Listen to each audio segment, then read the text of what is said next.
Subscribe now and press the bell icon. Never miss an update.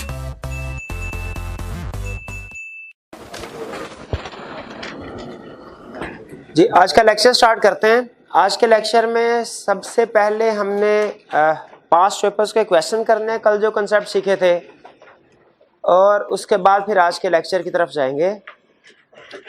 तो सबसे पहले previous lecture में से अगर कोई क्वेश्चन पूछना चाहते हो तो पूछ लीजिए।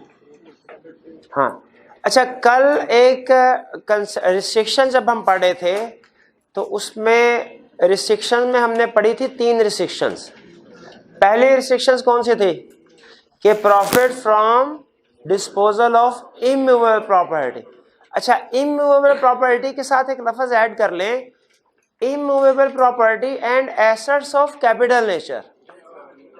वो हाँ किताब में लिखा हुआ है, लेकिन वो यहाँ पे मैं बोर्ड पे लिखना भूल गया। ये एसेट्स ऑफ कैपिटल नेचर क्या होते हैं भला? फिक्स एसेट्स, बिल्कुल ठीक है, शाबाश, फिक्स एसेट। तो वो कहता है जो फिक्स एसेट्स के सेल करने से प्रॉफिट आपको होगा, क्या उसको डिविडेंड के तौर पे डिस्ट्रीब्यूट कर सकते हैं? नहीं कर सकते। लेकिन कहता है हाँ, अगर किसी कंपनी का बिजनेस यही है, जैसे फॉर एग्जांपल हम होंडा कंपनी की, सुजुकी कंपनी की बात करें, उनका तो नॉर्मल कंपनी के लिए जो व्हीकल्स है वो फिक्स एसेट है। फिक्स एसेट को सेल करने से जो प्रॉफिट होगा कि नॉर्मल कंपनी डिविडेंड के तौर पे डिस्ट्रीब्यूट नहीं कर सकती। लेकिन जो कार मैन्युफैक्चरर्स हैं उनका तो बिजनेस ही यही है, क्या वो अगर इन एसेट्स को कैपिटल नेचर को सेल करें तो प्रॉफिट हो उसे डिविडेंड के तौर पे डिस्ट्रीब्यूट कर सकते हैं? बिल्कुल कर सकते हैं। 2 कंडीशन लाने बताइए, एक तो ऑर्डिनरी कोर्स ऑफ बिजनेस होना चाहिए जो कि है, और दूसरा कह रहा है कि वो सिमिलर नेचर के एसेट्स पे जो लॉस हुआ होगा उसको नेट करके फिर डिविडेंड पे कर सकते हैं। मतलब ये कुछ गाड़ियां सेल की, उन पे 10 मिलियन का प्रॉफिट हुआ, कुछ गाड़ियां सेल की, उन पे 4 मिलियन का लॉस हुआ, तो 6 मिलियन को आप डिविडेंड के तौर पे डिस्ट्रीब्यूट कर सकते हैं। ये ऑर्डिनरी कोर्स ऑफ बिजनेस के लिए बता रहा हूं, बिल्कुल, क्योंकि जिसका ऑर्डिनरी कोर्स ऑफ बिजनेस नहीं है वो तो डिविडेंड डिस्ट्रीब्यूट कर ही नहीं सकती प्रॉफिट में से, ठीक है, उसके लिए तो कंडीशन है ही नहीं, वो तो कभी भी नहीं कर सकती, ठीक है। तो आपको फर्क समझ आ गया इमूवेबल प्रॉपर्टी में और एसेट्स ऑफ कैपिटल नेचर में। इमूवेबल प्रॉपर्टी मतलब फैक्ट्री, लैंड वगैरह, लैंड बिल्डिंग, और एसेट्स ऑफ कैपिटल नेचर का मतलब मशीनरी, व्हीकल्स वगैरह, ठीक है। तो ये नॉर्मली कोई भी कंपनी इमूवेबल प्रॉपर्टी या एसेट्स ऑफ कैपिटल नेचर को डिस्पोज करेगी, सेल करेगी, प्रॉफिट होगा, डिस्ट्रीब्यूट डिविडेंड उसमें से नहीं कर सकती। लेकिन जिस कंपनी का ऑर्डिनरी कोर्स ऑफ बिजनेस है वो कर सकती है जब सिमिलर नेचर के एसेट्स के प्रॉफिट और लॉस को सेट ऑफ कर दिया जाए तो जो नेट प्रॉफिट होगा उसको डिविडेंड के तौर पे डिस्ट्रीब्यूट कर सकते हैं। जी नहीं भैया, वो आज अभी करवाना है, अभी आज करवाना है ये concept, closure of share transfer, dividend के कंटेक्स्ट में लिखा हुआ है। ये समझ आ गई आपको इमूवेबल प्रॉपर्टी और एसेट्स ऑफ कैपिटल नेचर में क्या फर्क। फिर दूसरा था अनरियलाइज्ड गेन, ठीक है, on investment property. Investment property क्या होती है? वो कहते हैं आपने फॉर एग्जांपल इन्वेस्टमेंट पर्पस के लिए फर्ज कीजिए कुछ शेयर्स ले लिए या कुछ लैंड ले लिया, लैंड परचेज, लैंड तो है, अगर उसकी वैल्यू बढ़ जाती है, आपने उसको सेल नहीं किया तो उस जो इंक्रीज इन वैल्यू है वो तो आपका डिविडेंड के तौर पे नहीं दे सकते। अच्छा, वैसे सेल करते फिर भी नहीं दे सकते, लेकिन अगर आपने किसी कंपनी के शेयर्स खरीदे, उन शेयर की प्राइस बढ़ गई, अभी सेल नहीं किए, प्राइस बढ़ गई, क्या आपको प्रॉफिट हुआ? अकाउंटिंग ये कहती है कि आपको इनकम हुई इससे, उसको रिकॉर्ड भी कर लेते हैं, ठीक है। लेकिन लॉ ये कहता है कि आपने ये जो शेयर की प्राइस इंक्रीज हुई, ये आपका इनकम तो कह सकते हैं एक तरह से है, लेकिन ये अनरियलाइज्ड है, अभी आपके हाथ कैश की फॉर्म में ये प्रॉफिट नहीं आया, ये अनरियलाइज्ड गेन ऑन इन्वेस्टमेंट है, इसको भी डिविडेंड के तौर पे डिस्ट्रीब्यूट नहीं कर सकते। हाँ, अगर आपने शेयर्स को सेल कर दिया फिर उसमें जो प्रॉफिट हुआ वो आपका रियलाइज्ड गेन होगा, उसको डिविडेंड के तौर पे डिस्ट्रीब्यूट कर सकते हैं। ये क्लियर हो गया? तो आज हमने जो एसेट्स ऑफ कैपिटल नेचर वाली बात है कल लेक्चर में कवर नहीं हो सकी थी, आज मैंने आपको समझा दी। इसके अलावा कोई और क्वेश्चन?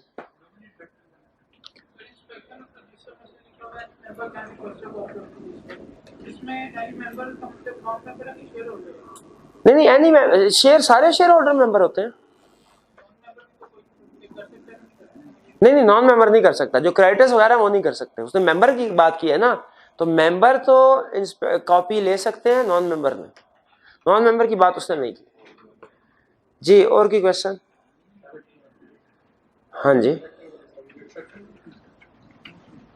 देखिए नॉमिनी डायरेक्टर जो है वो एसोसिएटेड कंपनी की एक्सेप्शन, यानी अगर हमने ये पढ़ा था अगर कोई एक पर्सन दो जगहों पे डायरेक्टर हो, ये इसी कंटेक्स्ट में पूछ रहे हैं ना नॉमिनी डायरेक्टर। हाँ जी, हाँ, इन्वेस्टमेंट इन द कंपनी अब उसके अपने नाम पे होनी चाहिए। इसकी कुछ एक्सेप्शंस थी। एक्सेप्शंस में था कि नॉमिनी डायरेक्टर जो है, जो एक कंपनी के पास शेयर्स थे, बेनिफिशियल ओनर कंपनी थी, अब वो अगर उसके पास किसी दूसरी कंपनी के शेयर्स हैं और वो उस दूसरी कंपनी में अपना कोई बंदा डायरेक्टर के तौर पे अपॉइंट कराना चाहते हैं, तो उस डायरेक्टर के पास कुछ शेयर्स होने चाहिए। अगर आर्टिकल्स में लिखा होगा, आर्टिकल नॉर्मली इन शेयर्स को कहते हैं क्वालिफिकेशन शेयर्स, जो कि किसी भी पर्सन के पास होने चाहिए अगर वो डायरेक्टर बनना चाहता है। अब अगर कंपनी अपने बंदे को डायरेक्टर लगाना चाहती है दूसरी कंपनी में, लेकिन उसके पास शेयर्स तो कोई भी नहीं है, तो अब बताइए क्या ये उस पर्सन की अपनी जिम्मेदारी है कि खुद शेयर खरीदे, क्वालिफिकेशन शेयर, या कंपनी की जिम्मेदारी बनती है कि वो उसके नाम पे ट्रांसफर करवाए? कहता है इस केस में कंपनी के अपने शेयर्स होंगे, इन्वेस्टमेंट उसकी अपनी होगी, लेकिन वो किसी दूसरे के नाम पे, यानी उस पर्सन के जिसको डायरेक्टर नॉमिनेट कर रहे हैं उनके नाम पे ट्रांसफर कर सकते हैं। एक्सेप्शन होगी जी। और की क्वेश्चन? जी जी, अच्छा, क्वेश्चन डिस्कस करते हैं वन बाय वन। सबसे पहले लर्निंग ऑब्जेक्टिव 3 पे आइए। 3 के क्वेश्चंस। क्वेश्चन 9, कंपनीज एक्ट 2017, ये आईकैप के क्वेश्चन बैंक का question 147B। Companies act 2017 requires that all the investment of the company must be made and held in the name of the company itself and not in someone else name. Rule समझ आया आपको? कह रहा है state the exceptions to this general rule. इस general rule के exceptions क्या है? वही 3, बिल्कुल। क्वेश्चन 10, 11, 12 ये भी सारे एक्सेप्शंस को ही पूछ रहे हैं। 10 में कह रहे हैं all investment made by company on its own behalf shall be made and held by in its own name. Explain the exception to this general rule under the companies act 2017। Similar exceptions. 11 के marks काट दीजिए क्योंकि 2017 से पहले जो law था उसमें exceptions कुछ ज्यादा होते थे। In the light of Companies Act 2017, describe the circumstances under which investment by a company may not be made and held by its own name. अब उसने बेसिकली एक्सेप्शन का वर्ड यूज नहीं किया, लेकिन कंसेप्ट वही पूछा हमसे कि बताओ वो कौन से केसेस है जिसमें कंपनी की इन्वेस्टमेंट उसके नाम पे नहीं हो सकती, तो वो एक्सेप्शंस ही हैं।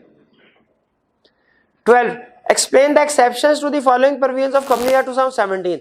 The companies are required to hold all their investment in their own name. ये भी एक्सेप्शंस।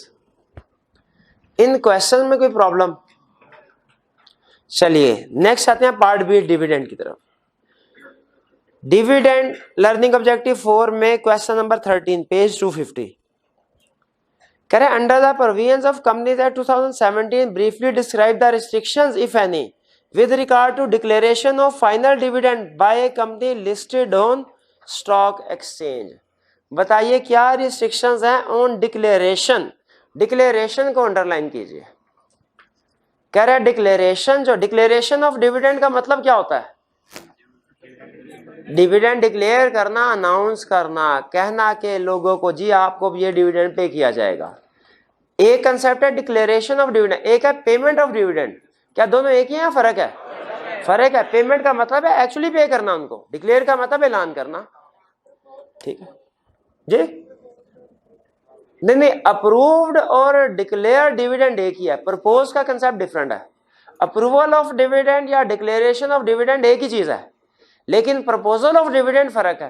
प्रपोजल ऑफ अप्रूवल और डिक्लेरेशन का मतलब है डिविडेंड फाइनल हो गया कि इतनी अमाउंट जो है वो पे की जाएगी, लेकिन प्रपोज का मतलब है अभी फाइनल नहीं हुआ, उन्होंने आर्जी तौर पे अपनी तरफ से एक सजेशन दी है, फैसला नहीं हुआ। लफ्ज अप्रूवल और डिक्लेरेशन का मतलब है फैसला हो चुका है कि इतना डिविडेंड होगा। प्रपोज का मतलब है फैसला नहीं हुआ, अभी अंडर कंसिडरेशन है, सजेशन ये है, रिकमेंडेशन ये है। जी मेरे भाई,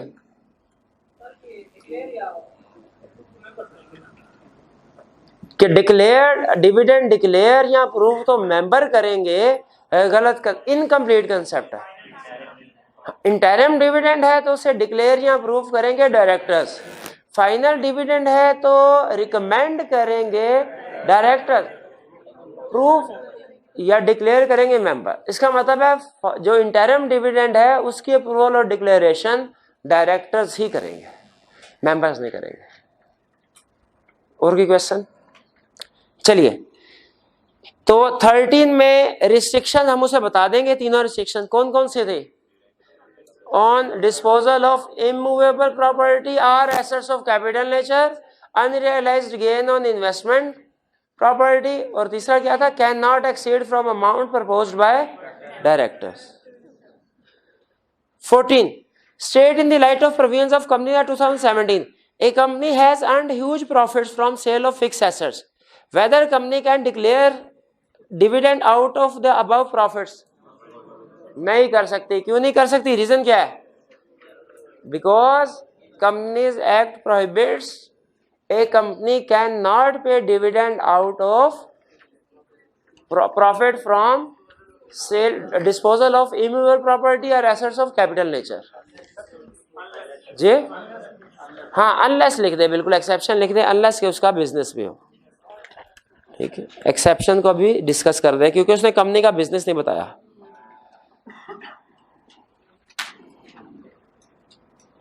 नेक्स्ट क्वेश्चन 15 कह रहे ABC limited is engaged in manufacturing of trade soaps.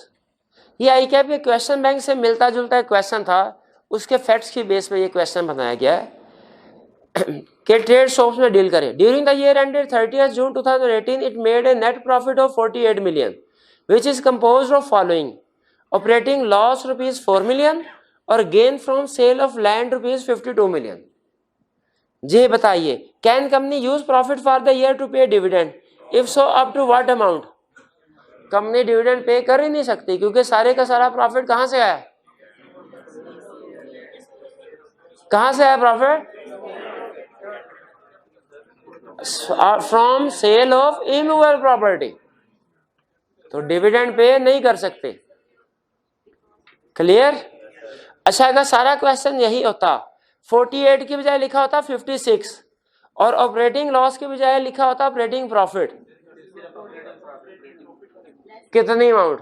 4 million. Question में ये भी तो लिखते ना कि 4 मिलियन तक का प्रॉफिट को डिविडेंड के तौर पे डिस्ट्रीब्यूट कर सकते हैं, बाकी नहीं कर सकते। 15 में कोई प्रॉब्लम? 16 पे आइए। एक्सप्लेन वेदर और not the following statements are in accordance with provisions of companies act 2017। Support your answer with reason. कह रहा है कि जी कंपनी एक्ट के मुताबिक स्टेटमेंट है कि नहीं। नॉर्मली इस तरह की स्टेटमेंट में गलतियां होती हैं, हमने आइडेंटिफाई करनी है। There is no restriction on declaration of dividend and the chief executive may declare dividend in the general meeting of the company out of any kind of profit. जी बताइए, क्या रिस्ट्रिक्शन है? हाँ बिल्कुल। There are restriction on declaration of dividend. Dividend can not be paid out of sale of from profit of sale of immovable property और assets of capital nature और unrealised gain on investment property. फिर कह रहा है chief executive declare कर सकता है। क्या चीफ एग्जीक्यूटिव डिक्लेयर कर सकता है? कौन डिक्लेयर कर सकता है? Dividend can be declared only by members in AGM, bracket में लिख देंगे in case of final dividend, और by directors in case of interim dividend. जी तो ये दोनों हमने बड़े एरर्स आइडेंटिफाई कर लिए। एक तो उसने कहा रिस्ट्रिक्शन कोई नहीं, out any kind of profit या डिस्ट्रीब्यूशन हो सकती है। हमने कहा नहीं, रिस्ट्रिक्शन है, ये दो तरह के प्रॉफिट जो हैं इनको डिस्ट्रीब्यूट नहीं किया जा सकता। दूसरा उसने कहा अथॉरिटी के बारे में कि चीफ एग्जीक्यूटिव डिक्लेयर कर सकता है किसी भी जनरल मीटिंग में। हमने कहा नहीं, चीफ एग्जीक्यूटिव नहीं कर सकता, अगर फाइनल डिविडेंड है तो मेंबर कर सकते हैं, इंटरिम डिविडेंड है तो डायरेक्टर्स कर सकते हैं। फाइनल डिविडेंड अप्रूव मेंबर्स करते हैं, हाँ जी। डिक्लेयर तो डायरेक्टर्स भी करते हैं। अच्छा, आपने शायद लेक्चर मेरे अल्फाज सही तरह नहीं सुन रहे। डिक्लेयर और अप्रूवल का मतलब मैंने आपको एक ही बताया है। डिक्लेयर्ड और अप्रूवल का मतलब एक ही बताया है, वो है रिकमेंडेड जो डायरेक्टर करते हैं, प्रपोज्ड। ठीक है, डिक्लेयर का और अप्रूवल का एक ही मतलब है। 17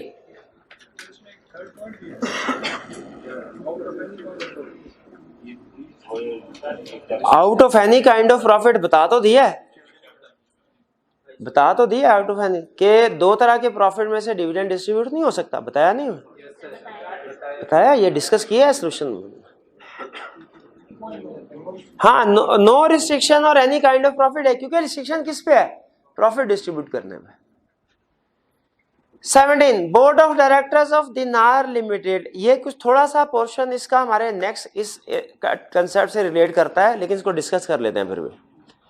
कह रहा है बोर्ड ऑफ डायरेक्टर्स ऑफ दिनार limited, A listed company, had recommended A final dividend at the rate of 100% for the year ended June 30, 2008। Final dividend declare किया, रिकमेंडेड किया।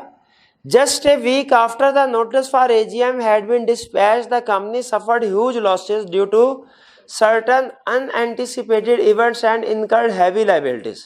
Company is now considering the following option. वो कहता है notice जब भेज दिया उसके बाद बड़े नुकसान हो गए, लाइबिलिटीज वगैरह हो गई, अब कंपनी क्या कंसीडर कर रही है?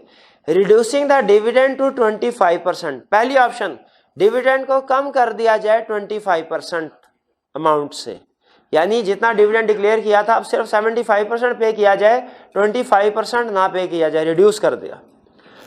दूसरा, deferring the payment of 75% of the dividend for 6 months, के डिविडेंड उतना ही रखा जाए, ठीक है, 25% अभी पे कर दिया जाए, 75% 6 महीने के बाद पे किया जाए। Explain whether the company can exercise the above options under the Companies Act 2017। बताइए कि क्या कंपनी ये ऑप्शन एक्सरसाइज कर सकती है? पहली ऑप्शन के बारे में बताइए, क्या एक्सरसाइज हो सकती है?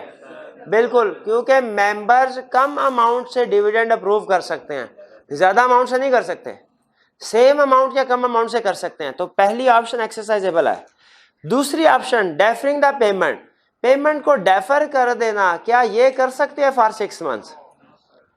ये नहीं कर सकती। अच्छा, अब इसकी रीजन मैं थोड़ी सी आपको एक्सप्लेन कर देता हूँ, क्योंकि हमारे करंट टॉपिक का भी हिस्सा है, इसीलिए इसके बाद क्योंकि करंट टॉपिक में मूव करना है तो इसके शेयर कर देता हूँ रीजनिंग के क्यों डिविडेंड को डिले नहीं किया जा सकता। एक दफा अगर आपने डिक्लेयर कर दिया है,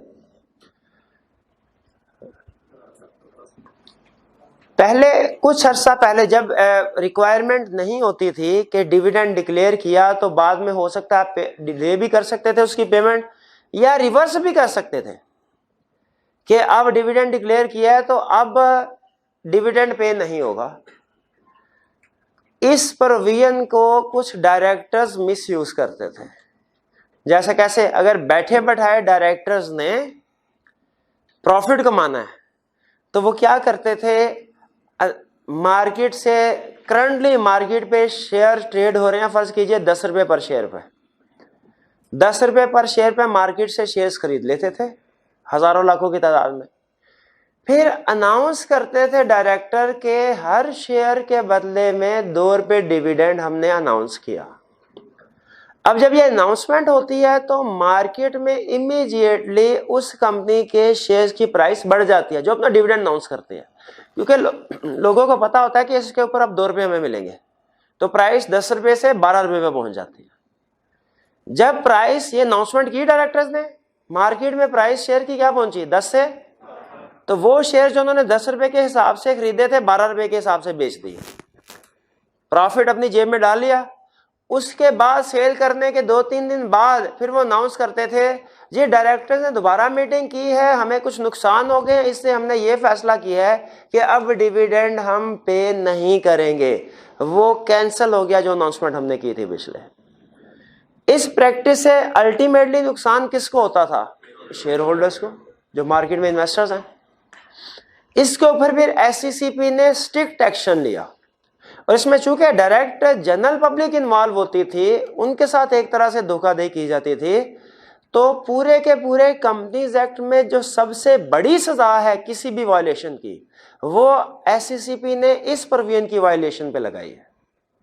उन्होंने कहा आइंदा जब कभी कोई भी कंपनी डिविडेंड डिक्लेयर करेगी, चाहे इंटरिम डिविडेंड हो चाहे फाइनल डिविडेंड हो, डिक्लेयर करने के बाद 30 दिन के अंदर अंदर उसको पे करना है। डिक्लेयर या अप्रूव करने के बाद 30 दिन के अंदर अंदर, अच्छा रिकमेंड करने के 30 दिन के अंदर नहीं कह रहा, अप्रूवल के 30 दिन के अंदर अंदर डिविडेंड को पे करना है, वरना चीफ एग्जीक्यूटिव को सबसे बड़ी सजा मिलेगी जो कंपनीज एक्ट में लिखी गई है।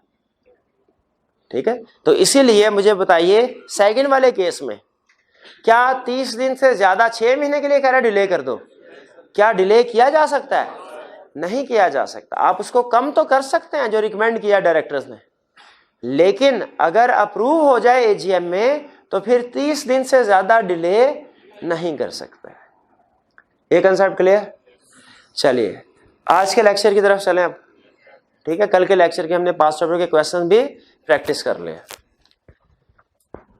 आज का लेक्चर है हमारा पेमेंट ऑफ डिविडेंड, कि डिविडेंड की पेमेंट किस तरीके से होगी, डिविडेंड की पेमेंट किस तरीके से होगी, उसके ऊपर रूल्स क्या हैं। तो वन बाय वन स्टडी करते हैं। कंपनीज एक्ट ने हमें गाइडेंस दी है डिविडेंड के बारे में 5 चीजों की। पहला, मैनर ऑफ पेमेंट, डिविडेंड किस तरीके से पे किया जाएगा, मैनर ऑफ पेमेंट। दूसरा, टाइमिंग ऑफ पेमेंट, कब पे किया जाएगा। तीसरा, होम टू पे, किसको पे किया जाएगा dividend. Fourth, consequences of delay in payment, आपको पता पेमेंट का पीरियड क्या है डिविडेंड की पेमेंट का? 30 डेज। अगर with in 30 days dividend pay नहीं किया जाता फिर क्या कॉन्सिक्वेंसेस होंगे, किसको भुगतने होंगे। फिर उसके बाद विदहोल्डिंग ऑफ डिविडेंड, क्या कोई ऐसा केस है जिसमें डिविडेंड को अनाउंस तो कर दिया, डिक्लेयर तो कर दिया, लेकिन उसे विदहोल्ड कर लिया जाए, रोक लिया जाए, क्या कोई ऐसा केस है? बिल्कुल, इस तरह के भी कुछ केस हैं जो कि हम अभी थोड़ी देर में डिस्कस करेंगे। तो स्टार्ट करते हैं कंसेप्ट्स को वन बाय वन समझना। सबसे पहला मैनर ऑफ पेमेंट, कहता है डिविडेंड को कैश में भी पे किया जा सकता है, इन काइंड भी पे किया जा सकता है। कैश में पे करने का मतलब क्या होता है? कैश में के पे करने का मतलब ये नहीं होता कि करेंसी नोट्स जो हैं 1000 के, 500 के, 5000 के, इस शक्ल में आप दें। ये जो आप किसी को चेक देते हैं, ड्राफ्ट वगैरह देते हैं, ये भी कैश पेमेंट ही समझी जाती है। ठीक है, तो कहता है डिविडेंड कैश में भी पे कर सकते। इन काइंड, इन काइंड का मतलब क्या है? कैश के अलावा कोई और चीज पे की जाए। कहता है इन कैश, आप चेक भी इशू, जब इन कैश पेमेंट करनी है, पेमेंट कैसे करनी है? In cash. चेक के जरिए से भी पेमेंट कर सकते हैं। कैसे? जितना जिस शेयर होल्डर का डिविडेंड बनता है उसके घर के एड्रेस पे चेक सेंड कर दें। दूसरा, वारंट, डिविडेंड वारंट भी सेंड कर सकते हैं। डिविडेंड वारंट भी चेक ही की तरह होता है। ठीक है, डिविडेंड वारंट भी चेक ही की तरह होता है। जैसे आपने कभी टर्म सुनी है बैंक ड्राफ्ट, वो भी चेक की तरह होता है। किसी दूसरे के पास, बैंक के पास लेके जाएंगे तो वो उसको इनकैश कर देगा। ठीक है, उसी तरह कंपनी भी अपने नाम से ड्राफ्ट इशू करते हैं, इसको डिविडेंड वारंट कहते हैं। होता ये भी चेक की तरह, एग्जैक्टली उसी तरह काम करता है। शेयर होल्डर के पास ये वारंट पहुंचेगा, शेयर होल्डर अपने बैंक में जाएगा और उसको डिपॉजिट कराएगा, उसके अकाउंट में पैसे आ जाएंगे। डिविडेंड पे किया जा सकता है इन कैश, चेक की शक्ल में, वारंट की शक्ल, या इलेक्ट्रॉनिकली डायरेक्ट ट्रांसफर कर दिया जाए शेयर होल्डर के अकाउंट में। ये भी पॉसिबिलिटी है कि शेयर होल्डर ने अपना बैंक अकाउंट का जो है नाम, नंबर वगैरह कंपनी को जमा करवाया हो और बजाय ये कि कंपनी उसके घर के एड्रेस पे चेक या वारंट सेंड करे, वो डायरेक्ट उसके अकाउंट में पैसे ट्रांसफर कर सकते हैं। आपको पता है आजकल तो ऑनलाइन बैंकिंग है, आप इंटरनेट के जरिए से किसी भी पर्सन के अकाउंट में पैसे ट्रांसफर कर सकते हैं। तो इलेक्ट्रॉनिकली भी डिविडेंड पे किया जा सकता है। हाँ अच्छा बताइए, तीनों में से चेक और वारंट तो एक तरह की बात हो गई, दोनों में से कौन सा सिस्टम आपको बेहतर लग रहा है, ऊपर वाला नीचे वाला? इलेक्ट्रॉनिकली। इसीलिए उन्होंने कहा अगर लिस्टेड कंपनी है तो वो हमेशा डिविडेंड पे करेगी इलेक्ट्रॉनिकली। जो अनलिस्टेड कंपनी, जो दूसरी कंपनीज हैं, उनके पास ऑप्शन है दोनों में से जिस मर्जी तरीके से पेमेंट करना है। लेकिन अंडरस्टूड है कि अगर आप चेक या वारंट सेंड करना चाहते हैं इसके जरिए, तो आपको शेयर होल्डर्स के घर का एड्रेस पता हो जहां पे सेंड करना है। और अगर इलेक्ट्रॉनिकली ट्रांसफर करना चाहते हैं तो फिर उस शेयर होल्डर के बैंक अकाउंट की डिटेल हो आपके पास। यह है इन कैश। क्या चेक के जरिए से जो पेमेंट करेंगे उसे इन कैश कहेंगे? बिल्कुल इन कैश कहेंगे। आपको पता है लॉ में और अकाउंटिंग में कंसेप्ट का फर्क होता है। अकाउंटिंग में कैश को कहते हैं जो आपके पास करेंसी नोट्स होते हैं, और जो चेक वगैरह के साथ डीलिंग होती है उसे बैंक कहते हैं। लेकिन लॉ में दोनों इन कैश ही पेमेंट समझी जाती है। ठीक है कि वो भी कैश ही है, कोई फर्क नहीं है इन दोनों में। फिर इन काइंड, क्या डिविडेंड इन काइंड भी इशू कैश के अलावा कोई और चीज भी दी जा सकती है? बिल्कुल। कहता है लेकिन किस चीज के शेयर? क्यों अनलिस्टेड कंपनी के शेयर क्यों नहीं अलाउ किए? भाई कहता है लिस्टेड कंपनी के शेयर होल्डर आसानी के साथ स्टॉक एक्सचेंज में जाके सेल कर सकता है उसी दिन। अनलिस्टेड कंपनी के शेयर तो उसे प्रॉब्लम, उसे ढूंढना पड़ेगा जी कौन खरीदना चाहता है, और ढूंढेगा भी, फिर उसके बाद हो सकता है प्राइस में निगोशिएशन करनी पड़े। देखो लिस्टेड कंपनी के शेयर ये भी पता है किस जगह सेल होंगे, स्टॉक एक्सचेंज में, ये भी पता है किस प्राइस में सेल होंगे, जो करंट प्राइस चल रही है। तो इन काइंड शेयर्स डिस्ट्रीब्यूट करने की इजाजत है एज डिविडेंड, लेकिन किस कंपनी के शेयर? अनलिस्टेड के नहीं, अनलिस्टेड के। हाँ बोनस शेयर भी आप इशू कर सकते हैं, बिल्कुल वो भी शेयर्स ही हैं। नेक्स्ट टाइम, लेकिन उसमें थोड़ा सा फर्क है, बोनस शेयर तो कंपनी के अपने होंगे। टाइमिंग ऑफ पेमेंट, कब पे करना है? लॉ में जहां कहीं पीरियड बताया जाता है साथ में ये जरूर बताया जाता है स्टार्टिंग पॉइंट क्या है। Within 30 days of declaration, with in 30 days of declaration या अप्रूवल। कहता है अच्छा अब यहां पे एक क्वेश्चन ये पैदा होता है कि डेट ऑफ डिक्लेरेशन क्या है, किस दिन? आप कहेंगे सर जिस दिन फैसला हुआ कि डिविडेंड पे किया जाएगा। उसने कहा अच्छा फाइनल डिविडेंड की डेट ऑफ डिक्लेरेशन क्या होती है? एनुअल जनरल मीटिंग, उसी में अप्रूव होता है ना। तो फाइनल डिविडेंड की डेट ऑफ डिक्लेरेशन क्या है? Annual general meeting. यानी एनुअल जनरल मीटिंग के 30 दिन के अंदर अंदर डिविडेंड पे करना होगा। इंटरिम डिविडेंड में डेट ऑफ डिक्लेरेशन क्या है? कहता है यहां पे दो ऑप्शन होती हैं, शेयर ट्रांसफर बुक्स क्लोज की गई हैं कि नहीं। इसे शेयर ट्रांसफर बुक को हम क्लोज करने का बुक क्लोजर भी कहते हैं। बुक क्लोजर हुआ कि नहीं हुआ। बुक क्लोजर का मतलब क्या है? शेयर ट्रांसफर बुक्स क्लोज हुई कि नहीं। अब ये बुक क्लोजर क्या कंसेप्ट है, ये शेयर ट्रांसफर बुक का क्या कंसेप्ट है? आपके ख्याल में एक लिस्टेड कंपनी, आप बताइए उसके शेयर्स क्या साला साल बाद ट्रेड होते हैं, सेल परचेज होते हैं कि डेली बेस पे हो रहे होंगे? डेली बेस पे हो रहे होंगे। जब डेली बेस पे शेयर, तो पॉसिबल है कि एक बंदे ने एजीएम से पहले शेयर्स खरीदे हों, एक बंदे ने एजीएम की डेट पे शेयर्स खरीदे हों, और एक बंदे ने एजीएम से अगले दिन शेयर्स खरीदे हों। तो उनके दरमियान ये इशू, ये क्वेश्चन अराइज हो सकता है कि जब sale and purchase of shares continuously हो रही है, तो जो डिविडेंड कंपनी ने डिक्लेयर किया है एग्जैक्टली किसका राइट है कि वो डिविडेंड को रिसीव करे, क्योंकि वो सेल परचेज ट्रांसफर कंटिन्यूसली हो रहा था। कंपनी की जो बुक्स होती हैं, जैसे रजिस्टर ऑफ मेंबर्स होता है जिस पर उन्होंने लिखा होता है कि हमारे कौन कौन से मेंबर्स हैं और उसके पास कितने शेयर्स हैं। डेली बेसिस पे कंपनी के पास या शेयर रजिस्ट्रार अगर अपॉइंट किया है उसके पास एप्लीकेशन आ रही होती है, सर हमारे शेयर जो है वो ट्रांसफर कर दें, हमारे शेयर जो है एसी पे भी। अब जाहिर है शेयर ट्रांसफर करने में भी टाइम लगता है, ये तो नहीं होगा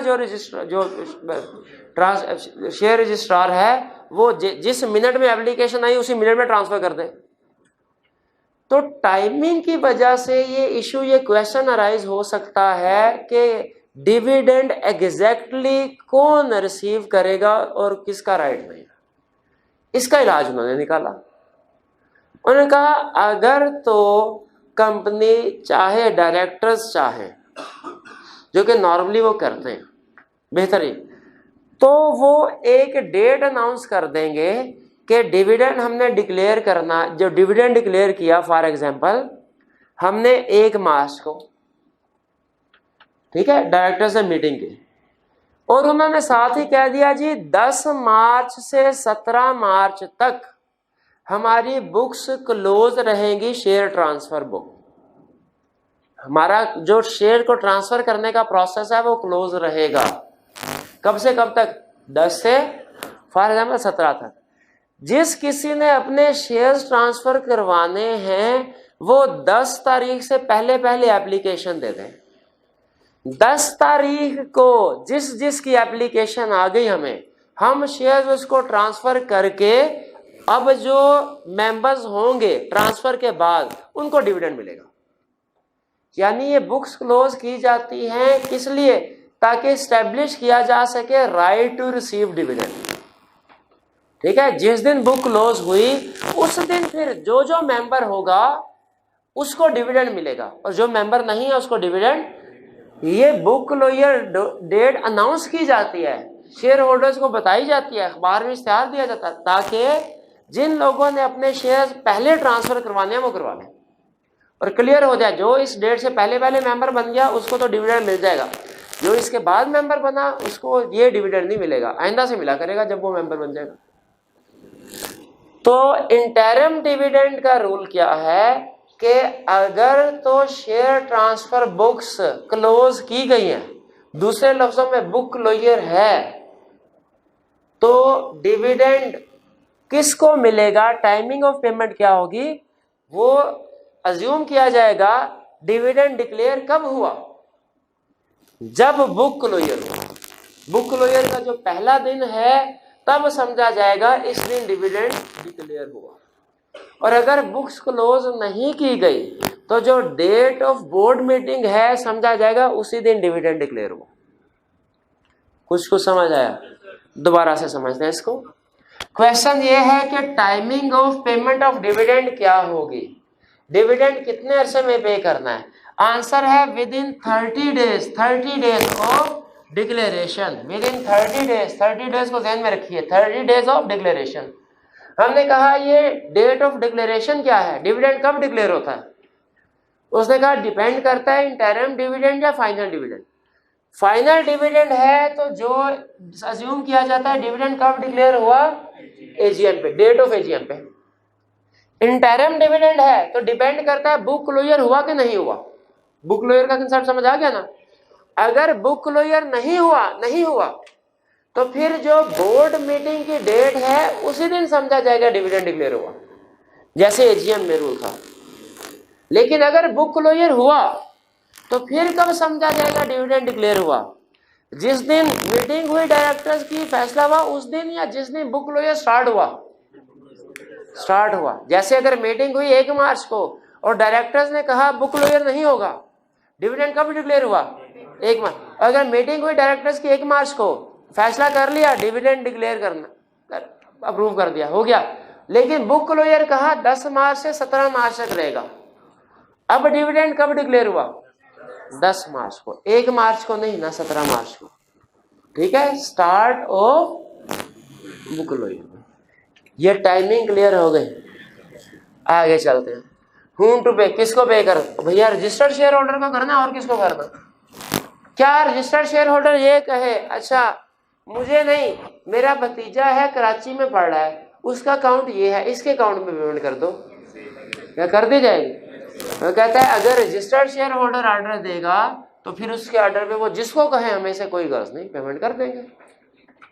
रजिस्टर्ड शेयर होल्डर को भी कर सकते हैं, उसके ऑर्डर के मुताबिक किसी और को भी कर सकते हैं। नहीं, consequences of delay in payment, अगर डिविडेंड की पेमेंट में डिले हो जाए, यानी अगर डिविडेंड डिक्लेयर हो गया 30 दिन के अंदर अंदर पेमेंट नहीं हुई। अब मुझे ये बताइए, क्या डिविडेंड को पे करने की रिस्पॉन्सिबिलिटी शेयर होल्डर्स की है? वो तो बिजनेस को मैनेज नहीं कर रहे। क्या डायरेक्टर्स की है?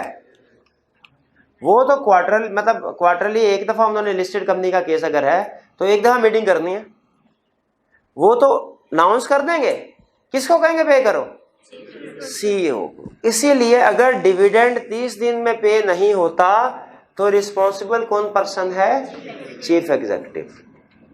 वो डायरेक्टर्स के बिहाफ पे पूरे बिजनेस को डेली बेसिस में मैनेज कर रहा है, उसने अरेंजमेंट करने हैं डिविडेंड के पेमेंट के। और अगर 30 दिन में डिविडेंड पे नहीं होता, लॉ कहेगा, हम इसका मतलब फिर यही समझेंगे कि आप वही पुराना तरीका वारदात अप्लाई कर रहे हैं कि पहले डिविडेंड डिक्लेयर किया, मार्केट में खबर पहुंच गई, शेयर प्राइस बढ़ी, आपने उसके बाद उसको सेल करके अपना प्रॉफिट खड़ा कर लिया और अब डिविडेंड नहीं पे कर रहे। तो कहता है हम आपको ऐसी सजा देंगे कि आप भी सारी उम्र याद रखेंगे। वो ऐसी सजा क्या है? वो है 2 years इम्प्रिजनमेंट, 2 साल कैद। बामुशक्कत नहीं लिखा, लेकिन चलें आपको पसंद है तो 2 साल कैद बामुशक्कत ही सही। 2 year इम्प्रिजनमेंट और क्या 5 years डिस्क्वालिफिकेशन, कि वो 5 साल तक किसी भी और कंपनी का डायरेक्टर या चीफ एग्जीक्यूटिव नहीं बन सकता। 2 साल की सजा काटेगा और 5 साल तक डिस्क्वालीफाइड। अब जब तक कैद में है तब तक तो वैसे बन नहीं सकता, वो बगैर से निकलने के बाद भी चीफ एग्जीक्यूटिव या डायरेक्टर नहीं बन सकता। हाँ, क्लर्क बनना चाहे तो वो बन जाए, क्लर्क बन, लेकिन क्लर्क बनने से वो खुदकुशी करना मेरा ख्याल है ज्यादा ऑप्शन वैल्यूएट करेगा। अच्छा मुझे ये बताइए, मुझे कंसेप्ट याद आ गया, पहले कहीं पढ़ा था कि डिस्क्वालिफिकेशन अगर किसी और प्रोविजंस के मुताबिक है तो वो भी डायरेक्टर डिस्क्वालीफाई हो जाएगा। डिस्क्वालिफिकेशन ऑफ डायरेक्टर में एक तो हमने कोई 10-12 वो लिस्ट पढ़ ली थी ना, जिनमें से 2 लिस्टेड कंपनी वाली थी। कौन सी वाली थी? डिफॉल्टर ऑफ फाइनेंशियल इंस्टीट्यूशन, जो कोड डिक्लेयर कर दे, और दूसरा था वो खुद या स्पाउस ब्रोकर ना हो। माइनर चाइल्ड था कि नहीं था? चाइल्ड, ये नहीं मुझे पता, वैसे पता नहीं था कि नहीं था। चले आज घर जाके हम देख लेंगे कि चाइल्ड था कि नहीं था, लेकिन स्पाउस और वो खुद जरूर था, ब्रोकर नहीं हो सकता। क्लियर हो गई ये बात? उसके नीचे ये भी लिखा हुआ था एक डिस्क्वालिफिकेशन कि अगर कंपनीज एक्ट की किसी दूसरी प्रोविजन में डिस्क्वालीफाइड है तो वो इधर भी डिस्क्वालीफाइड है। अब बताइए, क्या ये वाला केस उधर डिस्क्वालिफिकेशन में लिखा हुआ था? उसने रेफरेंस दिया था, इनडायरेक्टली था, डायरेक्टली तो नहीं लिखा हुआ था उसने। तो वो हवाला इसी प्रोविजन का दे रहा था उधर कि भैया किसी और प्रोविजन के मुताबिक वो डिस्क्वालीफाइड हुआ तो उसे तो ये देखे 5 साल के लिए हो गया डिस्क्वालीफाइड, 2 साल जी नहीं अप टू है, अप टू ठीक है, अप टू सीधा दे। नहीं भाई, ये अप टू है, up to 2 year imprisonment, 5 year disqualification और अप टू 5 million पे फाइन, 50 लाख। ठीक है, एजीएम के बाद 14 दिन में तो सीईओ इलेक्ट होता है। क्या हर एजीएम के 14 दिन बाद सीईओ इलेक्ट होता है? तो पहली चीज तो ये कि क्या ये कंसेप्ट फाइनल डिविडेंड के लिए है कि इंटरिम डिविडेंड के लिए? दोनों के लिए। तो इंटरिम डिविडेंड में तो नहीं ना वो चेंज हो। चलें फाइनल पे आ जाए। क्या एजीएम जो है, क्या हर एजीएम में चीफ एग्जीक्यूटिव इलेक्ट होता है? नहीं। आपको पता पीरियड कितना होता है? गलत, और शॉर्टर पीरियड। ठीक है, तो फर्ज कीजिए मैंने 2 साल के लिए कहा, चले फर्ज कीजिए 1 साल के लिए भी कर दिया, आपकी बात मान लेते हैं। एजीएम में इलेक्ट होगा, तो इसका मतलब है या तो ये चीफ एग्जीक्यूटिव या जो नया आने वाला है वो फिर अपने 30 दिन पूरे होने से पहले पहले पेमेंट अरेंज करवाएगा। याद रखें, लॉ में जो रिस्पॉन्सिबिलिटीज होती हैं वो इंडिविजुअल्स की नहीं होती, वो पोजीशंस की होती हैं। ठीक है, वो नया चीफ एग्जीक्यूटिव आके ये नहीं कह सकता कि सर मैं तो चीफ एग्जीक्यूटिव था ही नहीं, 14 दिन मुझे वो मिले थे बस, बाकी मुझे 15 दिन और ऐड किए। ओके, नहीं, हमने कंपनी को लाओ किया, हम इंडिविजुअल को थोड़ी लाओ करते हैं। कंपनी के 30 दिन पूरे हो गए, पुराने चीफ एग्जीक्यूटिव को भी अरेंजमेंट तो करके जानी चाहिए, लिस्ट उसे सारे शेयर होल्डर की बना के जानी चाहिए थी। पेमेंट चले ना भी करता, लिस्ट बना लेता, हर एक अमाउंट कैलकुलेट करके जाता। जी, ये जो फाइन, अब ये देखिए, चूंकि सीईओ की डेफिशिएंसी समझी जाती है, ठीक है, इसीलिए लॉ सीईओ को ये पेनल्टी देता है। अब जाहिर है कंपनी को जेल में थोड़ी डालेंगे, तो सीईओ को डालेंगे, तो ये सीईओ जी अपील वगैरह फाइल हो सकती है। हाँ, अपील क्यों फाइल करेंगे?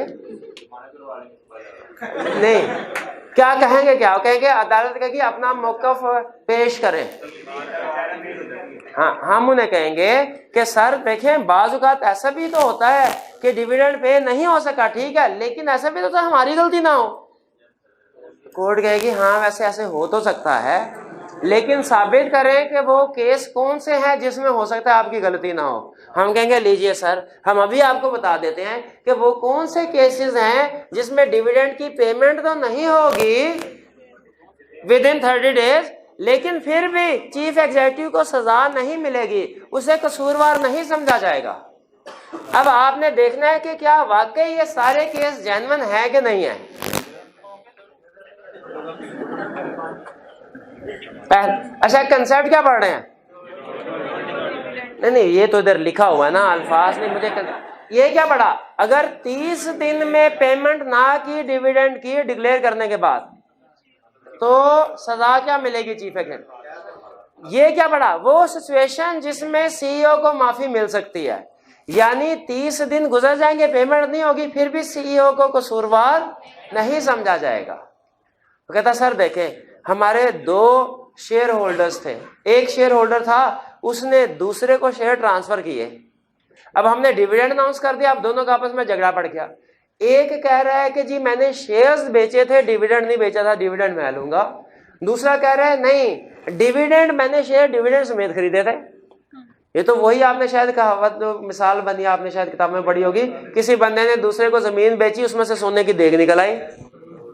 अब उन दोनों में लड़ाई हो गई।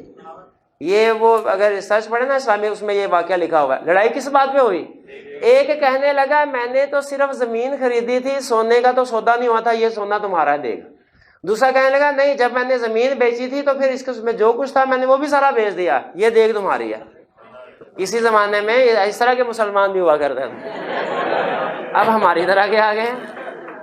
चलें, बहरहाल वो कहता है जी डिस्प्यूट है क्या कि दोनों में से कौन डिविडेंड रिसीव करेगा, दोनों में से कौन।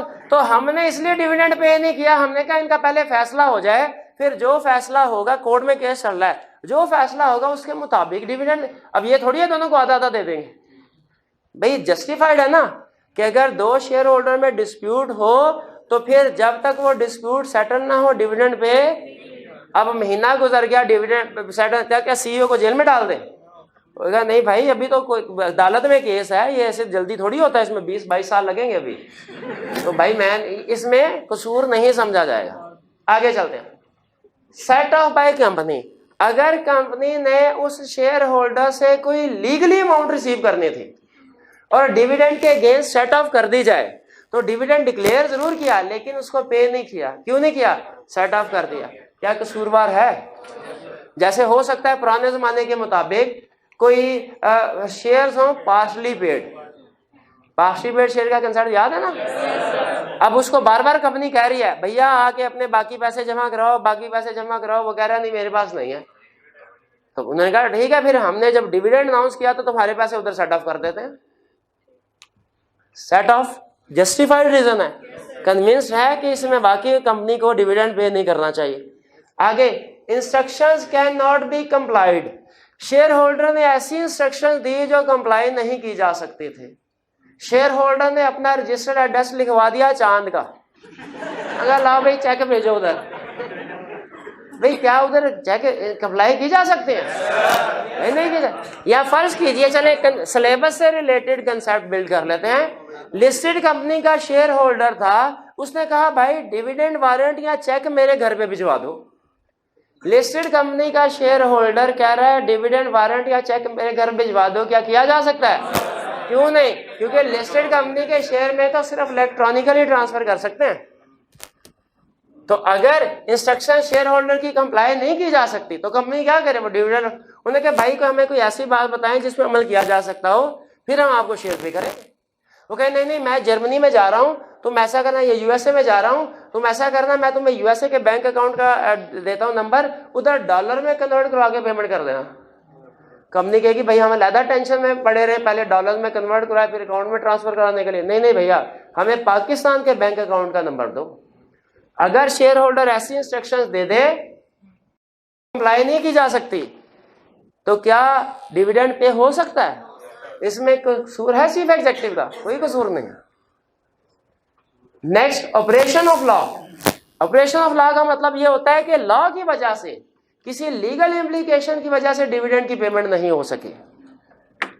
जैसे लॉ ने अगर किसी पर्सन को डिक्लेयर कर दिया भाई तुम हो इंसॉल्वेंट, आपको पता है जब किसी पर्सन को इंसॉल्वेंट डिक्लेयर कर दिया जाता है तो क्या, तो फिर कोर्ट पॉइंट करता है एक ऑफिशियल रिसीवर या साइनी, जिसका काम क्या होता है कि काम जो उस पर्सन के जितने भी रिसीवेबल्स है, जो एसेट्स वगैरह हैं, उनको सेल करके जितनी भी लाइबिलिटीज है वो पे करे। सोच के बताइए, अगर लॉ ने किसी को इंसॉल्वेंट करार दिया, उसके पास जितने भी शेयर्स थे, अब वो उसका मालिक एक तरह से कौन बन गया? और जो डिविडेंड अब डिक्लेयर किया, जो पे किया जाएगा, क्या शेयर होल्डर को किया जाना चाहिए? जो कंपनी की बुक्स में शेयर होल्डर है? नहीं, अब किसको पे किया जाना चाहिए? यही कह रहा है इस केस में भी शेयर होल्डर को डिविडेंड नहीं मिल रहा होगा, लेकिन चीफ एग्जीक्यूटिव की जिम्मेदारी इसमें नहीं है। हमने कहा ठीक। फिर कहता है कोई और रीजन जिसमें कंपनी का फॉल्ट ना हो, कोई और, जैसे हमने अनलिस्टेड कंपनी थी, डिस्पैच कर दिए डिविडेंड वारंट्स या चेक, पता चला कोरियर वालों की हड़ताल हो गई, या उन्होंने रास्ते में कोई चेक वारंट जो है वो उसको गुम कर दिया, या भाई क्या कह रहे थे सैलाब आ गया, चले सैलाब ले आते हैं, सैलाब आ गया और वो जितनी भी डाक थी उस दिन की उनके पास, वो सारी की सारी उसमें जाया हो गई। अब बताइए क्या इसमें कंपनी का कसूर है? अब 30 दिन तक अगर उसको पेमेंट नहीं हुई, चीफ एग्जीक्यूटिव को सजा मिलनी चाहिए? नहीं क्या? फिर तो चीफ एग्जीक्यूटिव खुद ही घरों में जाके देगा अगर ये प्रोविजन ना हो। ठीक है, वो कहेगा कोरियर वालों का क्या पता भाई, एक लेटर इधर से उधर कर लें, इस महल्ले का लेटर उधर चला जाए, गलती कोरियर वाले की और 5 साल कैद वो, 2 साल कैद वो काट रहा हो। ठीक है, नहीं, ये अगर कंपनी का फॉल्ट नहीं है, सजा भी नहीं मिलनी चाहिए। फिर इनकम्प्लीट इंफॉर्मेशन, अगर लिस्टेड कंपनी का शेयर होल्डर है, उसने अपना बैंक अकाउंट नंबर ही नहीं दिया, डिविडेंड की पेमेंट हो सकती है? अनलिस्टेड कंपनी का शेयर होल्डर है, घर का एड्रेस ही नहीं दिया उसने फॉर्म में, नहीं हो सकते ना उसका डिविडेंड की पेमेंट। ठीक है, तो इसलिए ये 6 केसेस है, कन्विंस्ड है कि इनमें वाकई कंपनी का कसूर नहीं है, और डिविडेंड की हालांकि पेमेंट 30 डेज में नहीं हो सकी होगी, लेकिन चीफ एग्जीक्यूटिव को सजा नहीं मिलनी चाहिए। यह है विदहोल्डिंग, जिसमें कंपनी विदहोल्ड कर सकते हैं dividend, still chief executive liable. लेकिन एससीसीपी ने कहा ठहर जा भाई, हमें कोई इंडिपेंडेंट बंदा होना चाहिए जो देखे वाकई किसी शेयर होल्डर का अगर डिविडेंड विदहोल्ड किया गया है, इन्हीं रीजन की वजह से किया गया है। तो उन्होंने कहा अगर इनमें से कोई रीजन है भी, आपने कम से कम हमसे जरूर अप्रूवल ले ले डिविडेंड को रोकने से पहले। तो इवन चाहे इन सिचुएशन में भी डिविडेंड रोकना हो, लेकिन कंपनी को चीफ एग्जीक्यूटिव को अप्रूवल लेनी पड़ेगी, किससे? कब? With in 45 days of declaration, with in 45। अच्छा, यहाँ पे स्टूडेंट बाकी सारा याद कर लेते हैं, केसेस भी याद कर लेते। एंड में कहते हैं सर ये उधर तो 30 दिन के अंदर पेमेंट करनी थी, इधर 45 दिन की इजाजत दी है।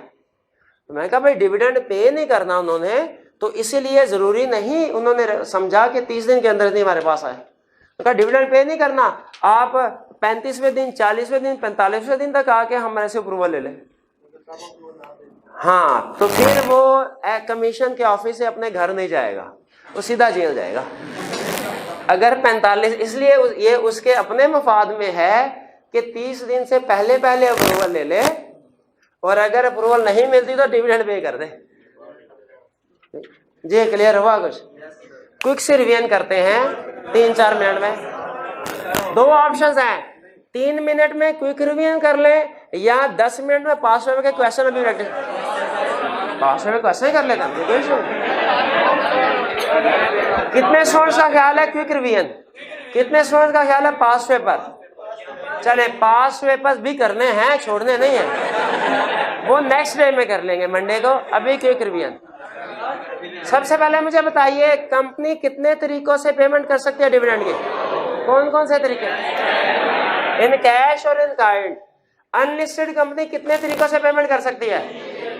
3 तरीकों से। कौन कौन से? वारंट और इलेक्ट्रॉनिकली। लिस्टेड कंपनी कितने तरीकों से कर सकती है? इलेक्ट्रॉनिकली। इन काइंड शेयर्स क्या फर्नीचर मशीनरी दे सकते हैं शेयर होल्डर को? फर्नीचर मशीनरी दे सकते हैं शेयर होल्डर को डिविडेंड के तौर पर? और भाई नहीं दे सकते, और सिर्फ शेयर्स ऑफ लिस्टेड कंपनी दे सकते हैं। और ऐसे ना कर, घर का फर्नीचर ये लोटा डिविडेंड में, ऐसे थोड़ा ही होगा।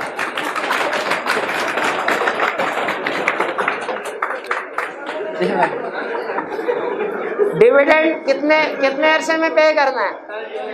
30 डेज में। अच्छा बताइए, डिविडेंड पे करना है within 30 days of declaration. Date of declaration क्या होगी? डेट ऑफ डिक्लेरेशन क्या होगी? अगर फाइनल डिविडेंड है तो एजीएम के लिए, अगर इंटरिम डिविडेंड है तो देखा जाएगा बुक क्लोजर हुआ कि नहीं हुआ।